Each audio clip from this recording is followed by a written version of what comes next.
Pessoal, tudo bem? Bom dia, graça e a paz do Senhor com todos nós, que esse é o dia maravilhoso que Deus preparou para nós, por isso nós estamos alegres.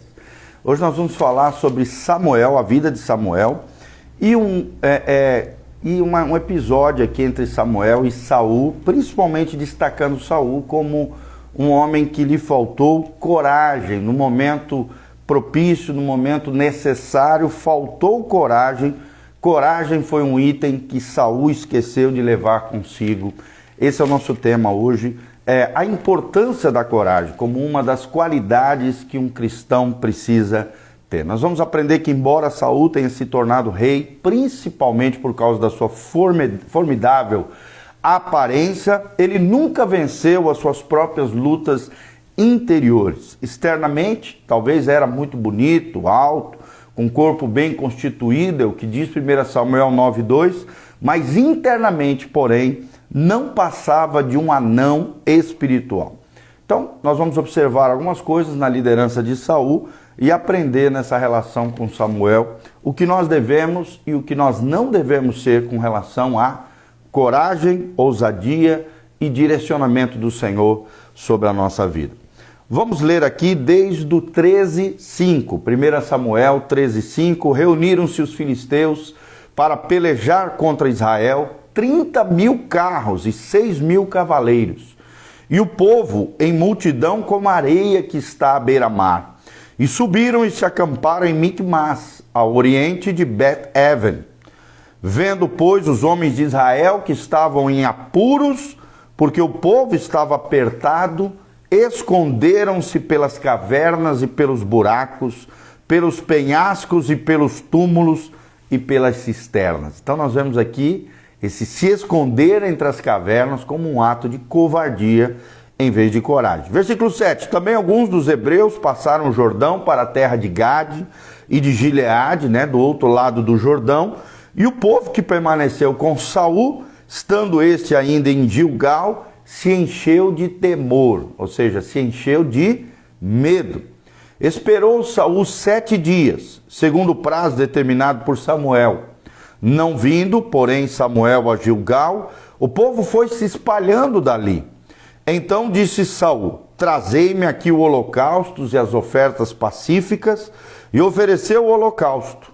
Mal acabara ele de oferecer o holocausto, eis que chega Samuel.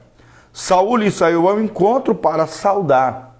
E Samuel perguntou: que fizeste? E respondeu Saul: vendo que o povo se ia espalhando daqui e dali, e que tu não vinhas nos dias aprazados, e que os filisteus já se tinham ajuntado em Micmas, eu disse comigo: agora descerão os filisteus contra mim a Gilgal, e ainda não obtive a benevolência do Senhor. E, forçado pelas circunstâncias, ofereci holocaustos. Vou repetir: forçado pelas circunstâncias, ofereci holocausto. Foi a justificativa e a desculpa de Saul. Então disse Samuel a Saul: procedeste neciamente em não guardar o mandamento que o Senhor teu Deus te ordenou, pois teria agora o Senhor confirmado o teu reino para Israel para sempre. Já agora não subsistirá o teu reino. O Senhor buscou para si um homem que lhe agrada, e já lhe ordenou que seja príncipe sobre o seu povo, porquanto não guardaste o que o Senhor te ordenou. Então Deus deu aqui uma palavra de juízo através da boca do profeta Samuel contra Saul, por causa da desobediência de Saul. Saul se atemorizou ao olhar para as circunstâncias, vendo o povo se dispersar, desobedeceu a voz direta de Deus e acabou perdendo o seu trono, o seu reino. É o que nós sabemos através da história de Israel. Então, observe aqui algumas características da liderança de Saul que eu quero destacar para vocês. Em primeiro lugar, quando chega o tempo de ser ungido rei, Saul se esconde entre a bagagem. Aqui nós já vemos alguns traços de discrição, talvez covardia aqui, porque Saul estava escondido no meio das bagagens quando ele foi para ser consagrado sobre Israel. Segundo lugar, quando Samuel pede para Saul liderar, ele apresenta desculpas de incapacidade. E infelizmente muitas pessoas são assim no meio cristão também. oferecem desculpas para não fazer aquilo que Deus havia mandado eles fazerem. Deus não aceita as nossas desculpas. Deus quer a nossa proatividade, a nossa obediência, a nossa atitude de fé e de obediência ao Senhor. Terceiro lugar, quando os soldados de Saul começam a se dissipar, ele entra em pânico e desobedece às ordens divinas. Entra em pânico e desobedece às ordens divinas. Quando confrontado aqui Saul com o seu pecado, Saul apresenta justificativas diante de Deus. Ele tenta se justificar, ele tenta se explicar para Samuel, mas aí já era tarde.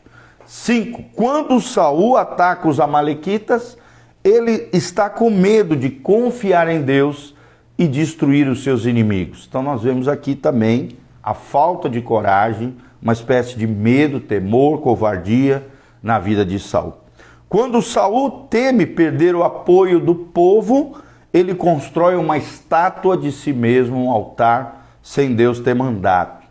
7. Quando os filisteus enfrentam Israel, o medo impede Saul de negociar com os inimigos. E 8, quando Davi ganha popularidade, a insegurança leva Saul a tentar e a realizar até o suicídio, porque a Bíblia diz que Saul se lançou sobre a própria espada. Então, quais são as lições que nós podemos extrair da vida de Saul? Em primeiro lugar, coragem e covardia são contagiosos. Coragem e covardia são contagiosos. Quando Golias desafiou os homens de Saul, eles fugiram para suas tendas.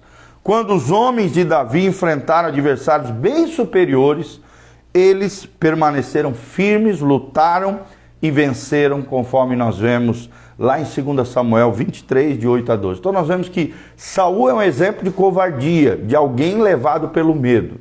E Davi é um exemplo de coragem e de alguém que confia no Senhor. Segunda lição que nós aprendemos com a vida de Saul é que sem coragem, de nada valem boas intenções. Vou repetir, segunda lição, sem coragem, de nada vale boas intenções. O mundo está cheio de boas intenções, mas sem coragem não vale de nada. Saul teve boas intenções quando apresentou ao Senhor ofertas queimadas, uma espécie de holocausto, sacrifício, mas dentro do seu coração ele alimentava temor de que o povo tomasse dele o controle das suas ações. Nós vemos isso claramente aqui em 1 Samuel 13, de 13 a 14. Terceira lição que nós aprendemos na vida de Saul: somente a coragem permite você fazer o que está com medo de fazer. Vou repetir, somente a coragem permite a você fazer o que você está com medo de fazer. Coragem nada mais é do que alguém que subjuga seus próprios medos.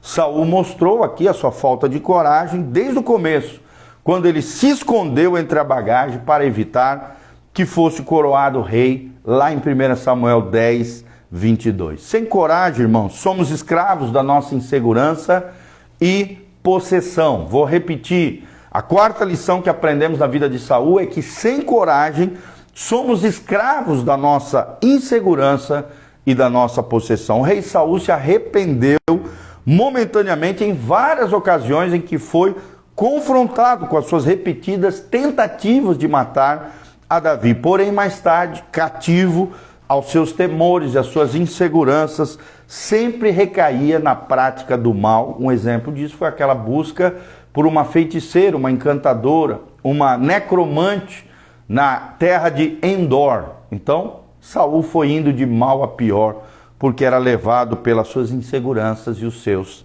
temores. O quinto princípio que aprendemos aqui é que se falta coragem ao líder, ao povo faltará comprometimento. Vou repetir, se falta coragem ao líder, ao povo faltará comprometimento. Contrariamente ao que Deus havia mandado, Saul e o povo pouparam o melhor do rebanho recapturado dos amalequitas. Mas Samuel havia dito que não era para deixar nada, era para destruir tudo. Os povos, as pessoas e os animais, os bens, tudo. E Saul, infelizmente, desobedeceu. Ele diz ali em 1 Samuel 15, 24, agiu por medo, dizendo, eu temia o povo e dei ouvidos à voz do povo. Quem dá ouvido à voz do povo, a vox populi, como é conhecido no latim, acaba se lascando. Nós temos que ouvir a voz de Deus. É Deus quem nos guia, através dos seus profetas, através dos seus homens de Deus, através da sua voz interior ao nosso coração, através do Espírito Santo, através principalmente daqui, da sua palavra. Quem ouve a voz do povo acaba se lascando no final. Até porque a direção de Deus não é a democracia, o governo do povo. Demo, povo, cracia, governo. O governo de Deus é a teocracia. Theos, Deus, cracia, governo de Deus. Outra lição que nós aprendemos na vida de Saul é que o líder sem coragem nunca abrirá mão daquilo que é familiar. O líder sem coragem nunca abrirá mão do que é familiar. Está lá em 1 Samuel 28, de 5 a 20.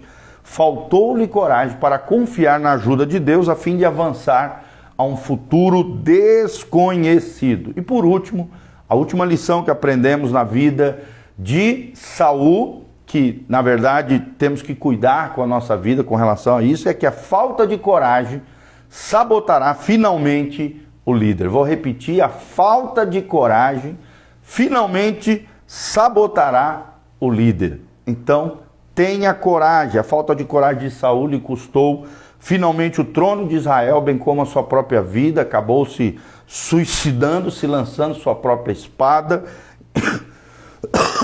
E a vida do seu filho, o fiel Jonatas, amigo de Davi, também se findou por causa da covardia do seu pai. Então nós vemos que a covardia nossa não afeta só nós, mas toda a nossa família, todas as pessoas que são ligadas indiretamente a nós ou diretamente, afetivamente a nós, a nossa família.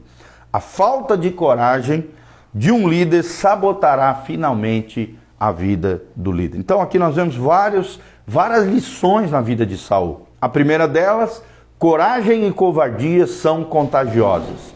Segunda lição, sem coragem de nada vale boas intenções. Terceira lição, somente a coragem permite com que você faça aquilo que você tem medo de fazer. A quarta lição, sem coragem, somos escravos das nossas inseguranças e da nossa possessividade. Quarto, se falta coragem no líder, falta comprometimento no povo. E sexto, o líder sem coragem nunca abrirá mão daquilo que lhe é familiar. E sétimo, a falta de coragem sabotará finalmente a vida do líder. Então, vimos hoje através da vida de Saul que coragem é necessária na vida de um líder, na vida de um homem de Deus, de uma mulher de Deus, de todo verdadeiro cristão. Por isso, meu irmão, tenha coragem, fica firme no Senhor, se consagra a Deus, se santifique, busque a face do Senhor. Porque somente através da fé teremos coragem, somente através da fé cresceremos em graça, conhecimento, dedicação, vida piedosa diante do Senhor. Somente através da coragem venceremos os desafios da vida. E Deus nos fará triunfar de graça e de glória, de fé em fé e de glória em glória, todos os dias, para que nós possamos vencer as adversidades, lutas, batalhas, guerras travadas no nosso dia a dia. Amém? Que Deus abençoe você nesse dia lindo que Deus tem preparado para nós. Quero deixar aqui um convite nesse sábado à noite, 19 horas, e no domingo, às 9 horas da manhã e às 19 horas, nós vamos ter a nossa conferência profética com o apóstolo Agostinho, lá de Campinas, São Paulo, estará conosco, ministrando para a nossa comunidade, a nossa igreja Casa na Rocha, Dr. Camargo, 4555, aqui em Umuarama, Paraná. O endereço da igreja está aqui embaixo, os horários de culto. Vai ser uma bênção no nome de Jesus. Vem estar conosco, traga a sua família.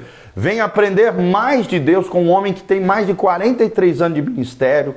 23 vezes já foi para Israel, tem muito conhecimento da palavra de Deus, é um teólogo, é um grande pastor, é um arquiteto também, um grande homem de Deus com vasta experiência na vida ministerial, vai estar conosco, nos abençoando, sábado à noite às 19 horas, domingo de manhã às 9 horas e domingo à noite às 19 horas. Não deixe de estar conosco na igreja Casa na Rocha. Aqui no link de descrição também tem todas as informações para que você contribua nesse ministério tremendo de pregação da palavra e cuidado das vidas. Venha conosco, se engaje no reino de Deus, lance a sua semente e você vai ver os céus abertos sobre a tua vida. Que Deus abençoe você também, a tua casa, a tua família. Quero terminar orando por você, que a graça do Senhor venha sobre você, que a bênção do Altíssimo venha sobre cada um de nós, que a glória do Senhor faça toda a diferença na nossa vida e que a bênção de Deus, a glória de Deus, a unção do Senhor nos abençoe todos os dias, segundo o seu querer, segundo a sua graça e segundo a sua glória. Que Deus te abençoe em nome de Jesus, um dia abençoado na presença de Deus para você.